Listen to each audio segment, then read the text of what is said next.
Assalamualaikum warahmatullahi wabarakatuh. Bismillahi tawakkaltu ala Allah. La hawla wa la quwata illa billahil aliyyil azim. Hadirin teman-teman kelas filsafat ilmu yang saya hormati.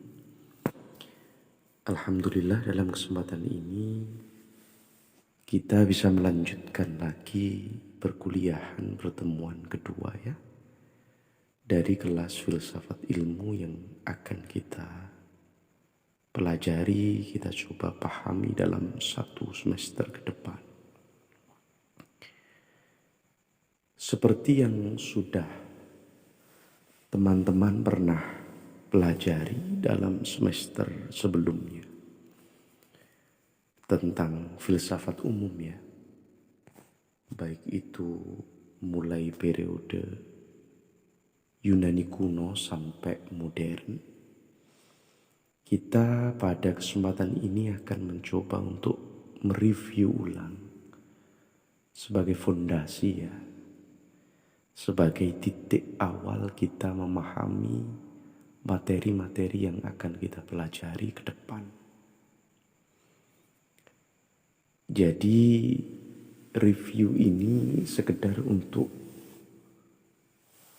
mengingatkan atau brainstorming bahasanya ya, pemanasan agar teman-teman puzzle-puzzle pengetahuan yang dulu Anda pelajari berkaitan tentang filsafat yang semester lalu telah dengan pendat, hari ini kita kumpulkan ulang sebagai kacamata untuk memahami filsafat ilmu pada semester ini.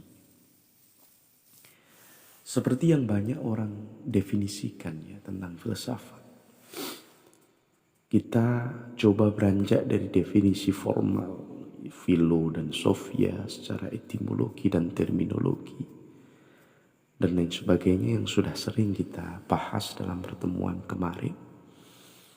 Saya ingin mencoba untuk menggunakan definisi filsafat itu seperti yang kebanyakan para pengajar atau dosen filsafat kontemporer ya, di Indonesia itu sering ungkapkan. Baik itu yang sering kita jumpai di televisi, contohnya Rocky Gerung atau Dr. Fakhruddin Faiz. Ada beberapa dosen dari Universitas Gadjah Mada sendiri. Juga saya dengar dari Prof. Fauzan, dari Prof. Asror Yusuf. Sebenarnya filsafat itu tidak seram yang digambarkan oleh banyak orang. Kalau kita coba mensederhanakan definisinya. Kalau filsafat didefinisikan secara ilmiah, secara etimologi, secara terminologi, ada kata mendalam, radikal, kemudian komprehensif, dan lain sebagainya, itu terasa berat. Tapi coba kalau filsafat didefinisikan seperti tokoh-tokoh yang barusan saya sampaikan, itu mereka kebanyakan mendefinisikan dengan simple. Yaitu filsafat adalah cara manusia berpikir dengan benar. Jadi sekali lagi, berfilsafat sebenarnya kita belajar untuk berpikir secara benar. Karena banyak orang itu sekarang berpikir itu secara semrawut. Akhirnya dia tidak bisa membedakan ini hoax, ini fakta, ini propaganda, ini realita, ini penting, ini tidak penting, ini pendahuluan, ini kesimpulan. Akhirnya semuanya ambiar. Karena apa? Karena cara berpikirnya acak dan semrawut. Dan filsafat itu sebenarnya sebuah cara saja untuk agar seseorang berpikir secara rapih, secara runtut, secara benar. Dan ini merupakan perintah sebenarnya dari Allah Subhanahu wa taala untuk berpikir itu. Karena dalam sebuah terminologi yang sering kita pahami, manusia itu disebut sebagai hayawanut atik atau hewan yang berakal, hewan yang berpikir. Jadi kita semuanya ini secara physically itu sama dengan hewan yang lain. Bahkan mungkin kita lebih lemah dari mereka. Ikan bisa hidup dan berenang di air lebih pintar dari perenang terbaik sekalipun yang ada di dunia dari golongan manusia, seperti itu. Monyet mungkin bisa mengalahkan setiap pemanjat terbaik yang pernah ada. Karena kemampuannya melebihi kemampuan rata-rata manusia dalam bidang memanjat. Dalam bidang kekuatan mungkin singa atau badak atau gajah. Bagaimanapun kalau kita beradu fisik kita tetap kalah. Jangankan dengan singa atau badak atau gajah. Dengan sapi saja. Kita ingat kalau hewan korban itu ya. Itu kalau untuk menyembelih sapi saja itu butuh minimal 4 orang. Agar proses penyembelihannya itu lancar. Kadang bisa sampai 6, bisa sampai 10. Itu menunjukkan apa? Menunjukkan secara fisik manusia itu sebenarnya lemah. Secara fisik manusia itu sepele ya. Kalah dengan hewan atau hayawan. Seperti sapi, seperti ikan, seperti monyet, seperti singa dan lain sebagainya. Kita kalah. Tapi kita yang dhaif, kita yang lemah ini kenapa oleh Allah dipilih menjadi khalifah? Itu karena kita diberi yang namanya atik gitu. Atau akal yang di sana kita dituntut untuk berpikir dengan benar. Dengan akal itulah yang membuat manusia different, berbeda, istimewa, eksklusif dibanding makhluk yang lain, walaupun itu malaikat. Oleh karenanya sebenarnya berfilsafat itu kita memaksimalkan potensi akliyah kita. Dan ini bisa dikatakan juga ibadah. Karena perintah Allah kepada Rasulullah pada saat itu melalui malaikat Jibril dalam pewahyuan Quran ayat dan surat pertama dalam surat Al-Alaq itu ketika Rasulullah melakukan khalwat penyendirian di Gua Hira, malaikat Jibril menyampaikan kepada Rasulullah, "Ya Rasulullah, Iqra." Bacalah. Saya yakin dalam konteks ini maksud dari Iqra atau bacalah itu bukan Rasulullah itu suruh membaca buku atau tulisan, bukan. Karena Rasulullah dalam keadaan ummi, tidak pernah sekolah, tidak bisa baca tulis Rasulullah itu. Dan juga tidak dalam posisi malaikat Jibril itu membawa kitab cetakan atau buku yang sudah jadi dan Rasulullah suruh membaca. There is not. Tidak seperti itu. Tetapi coba kita pahami lebih jauh. Makna Iqra atau membaca itu dalam konteks ini saya suka memberikan gambaran bahwasanya Allah menyuruh Rasulullah itu untuk membaca realitas, membaca keadaan sosial, membaca setiap inci pengalaman yang dialami oleh beliau. Sehingga dari membaca itulah muncul yang namanya ilmu atau pengetahuan atau knowledge yang terus menerus. Sehingga dari waktu ke waktu dari saat ke saat Rasulullah memiliki pemahaman yang semakin baik, memiliki pola pikir dan pandangan semakin teratur, sehingga siap untuk menjadi Rasul dan Nabi yang diberikan risalah diniyah, yaitu agama Islam. Jadi dalam Islam sendiri, dalam konteks ini sebenarnya sangat menghargai posisi dari berpikir dan akal tersebut. Oleh karenanya ketika filsafat kita definisikan dengan berpikir, dengan pola pikir yang benar, pola pikir yang teratur, yang terarah, maka insya Allah setiap detik kita melakukan perkuliahan, kita niati dengan niat yang baik, mengharap ridha Allah, ini merupakan ibadah. Amin. Selanjutnya teman-teman yang saya hormati, kita akan mencoba untuk masuk dalam tadi tematik yang saya sampaikan di awal ya, yaitu tentang sejarah singkat atau review singkat perjalanan filsafat yang pernah kita pelajari dalam semester sebelumnya. Secara singkat, memang manusia pada periode sebelum Yunani kuno, jauh sebelum itu, peradaban-peradaban kuno seperti di Sumeria, di Mesopotamia, di dataran lembah sungai Indus India, di sungai Kuning Cina, kemudian di sungai Mekong Thailand, di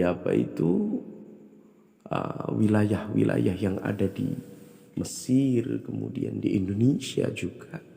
Saya yakin sebelum Yunani kuno, jauh sebelum itu, orang-orang manusia pada saat itu sudah menguasai banyak pengetahuan yang luar biasa. Contoh,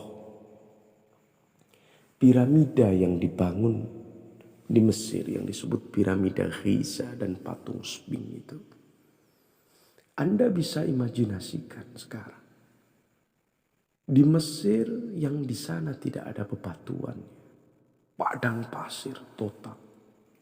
Kalaupun ambil bebatuan itu harus melalui proses yang sangat susah, karena mencari perbukitan juga tidak mudah di sana. Tetapi masyarakat 5.000 tahun sebelum Masehi itu telah mampu membuat piramida bangunan yang luar biasa, yang apabila diteliti oleh arsitektur modern itu tingkat presisinya sangat tinggi dan membutuhkan kejelian, kemudian pemahaman dalam bidang arsitektur yang cukup mendalam. Ini sudah dipahami oleh masyarakat Mesir kuno.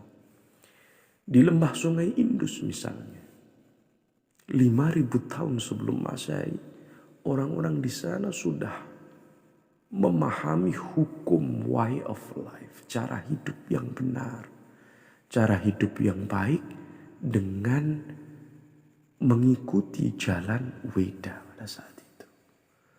Orang-orang sudah melakukan meditasi, sudah melakukan yoga, sudah bisa menata irigasi, sudah bisa menghitung cara bercocok tanam, cara melakukan ilmu astronomi, sudah detail dipahami oleh masyarakat Hindu, masyarakat India kuno di lembah sungai Indus pada saat itu.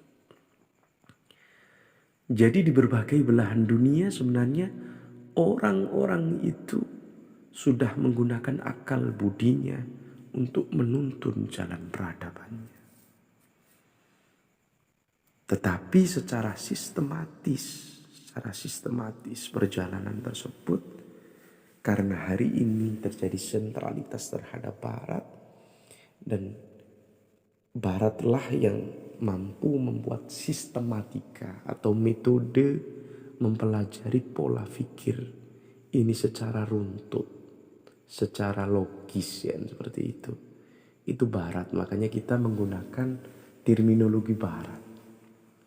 Ya kapan-kapan dalam diskusi yang lain kita bisa kaji filsafat timur, filsafat Jawa, filsafat Cina, filsafat India. Itu ada ruang tersendiri yang sangat lebar untuk kita diskusikan untuk memahami filsafat tersebut. Sekarang kita lihat secara singkat filsafat barat itu dibagi menjadi 4 zaman. Sekali lagi, secara singkat filsafat barat itu dibagi menjadi 4 zaman atau 4 periode. Pertama yaitu filsafat Yunani kuno.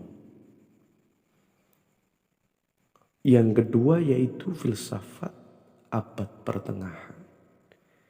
Dan yang ketiga yaitu filsafat periode modern. Dan yang terakhir yaitu filsafat kontemporer. Jadi 4 pembagian itu. Pertama filsafat Yunani, 2 filsafat modern, pertengahan, mohon maaf.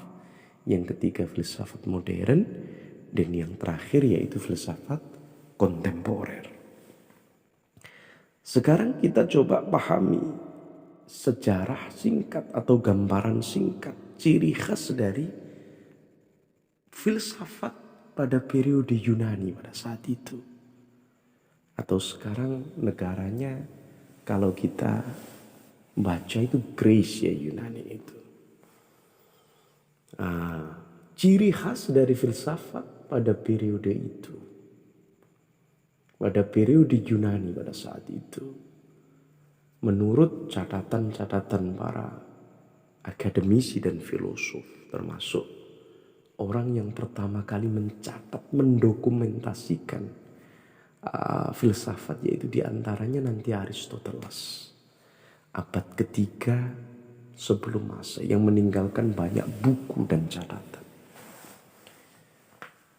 Aristoteles melacak akar tertua dari filsafat Yunani, yaitu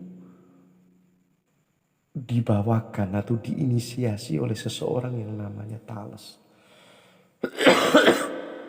dengan ide tentang airnya yang kita pelajari itu. Tapi yang jelas filsafat Yunani ini memiliki ciri khas, yaitu perjalanan dari mitos ke logos. Perjalanan peralihan dari sesuatu yang sebelumnya dipahami semuanya secara mitologi, dari cerita-cerita yang tidak berdasar. Kenapa ada hujan? Karena ada dewa A, B, C, dan D, seperti itu. Beralih kepada penjelasan-penjelasan logis. Penjelasan-penjelasan menggunakan pendekatan rasional. Ini ciri khas filsafat pada abad ke-7 sampai ke-6 sebelum Masehi. Dalam literasi atau dalam literatur kuno sebelum Aristoteles, ada orang yang pertama kali menggunakan terminologi filsafat untuk pertama kali, yaitu Heraklitos. Kemudian dilanjutkan oleh Pythagoras, dan secara masif kemudian digunakan oleh Aristoteles. Jadi mungkin saja pada abad ke-6 dan ke-7, 600 tahun berarti ya, sama 700 tahun sebelum Masehi, ketika bangsa-bangsa mungkin di dunia timur, di India, di Persia, di Cina itu sudah mengalami kemajuan dalam bidang peradaban, di barat baru bergulat, masih berpindah dari mitos ke logos. Makanya ada ruang menarik di timur atau di luar barat sebenarnya untuk kita pelajari. Tapi itu belum kita pelajari dalam konteks filsafat ilmu yang semester ini kita ambil. Kemudian kita lanjut setelah Yunani masuk ke zaman atau periode selanjutnya, yaitu filsafat pertengahan. Filsafat pertengahan ini diawali dengan hitungan tahun, yaitu sekitar abad ketiga sampai nanti berakhirnya yaitu sekitar abad ke-13, hampir 1000 tahun untuk hitungan Masehi. Dalam periode kedua ini ada peralihan yang dulunya dari mitos ke logos. Jadi apa-apa ukurannya logis, masuk akal, sistematis dan lain sebagainya. Pada periode pertengahan ini filsafat kembali untuk sebagai alat memahami kekuatan supra-rasional atau di luar akal. Atau yang pada konteks barat pada saat itu munculnya agama Kristen. Kalau dalam konteks Islam munculnya agama Islam. Tapi uniknya di barat agama Kristen muncul dan mewarnai filsafat pada saat itu, membuat Eropa menjadi mundur. Membuat bangsa Eropa menjadi bangsa yang jahiliyah, yang bodoh. Karena Kristen pada saat itu memberikan aturan yang sangat ketat untuk membatasi kebebasan dan kemampuan berpikir dan perkembangan sains. Dan ini berbeda dengan di dunia yang sebelah timur. Pada abad atau periode tersebut lahirlah seseorang atau khairul anbiya, khatamul anbiya, yaitu Rasulullah. Rasulullah lahir abad ke-5 atau ke-6 Masehi. Yang kemudian setelah itu ada perjalanan Islam yang cukup luar biasa, mengalami zaman keemasan pada periode dinasti Abbasiyah, kemudian Turki Utsmaniyah, ada kerajaan Moghol, ada Andalus dan lain sebagainya. Islam di situ ketika mencoba mengambil filsafat, itu muncul tokoh-tokoh seperti Al-Ghazali, Ibn Rus, Al-Farabi dan Ibn Sina. Yang dengan pendekatan agama dan Islam itu membuat Islam pada saat itu berkembang dan mengalami periode keemasan. Sedangkan di sebelah barat, di Eropa, dengan pendekatan Kristen, agama Kristen, filsafat mengalami kemunduran. Ini apa yang membedakan? Apa yang membuat hal ini berbeda? Coba teman-teman pahami itu, cari, nanti bisa kita diskusikan.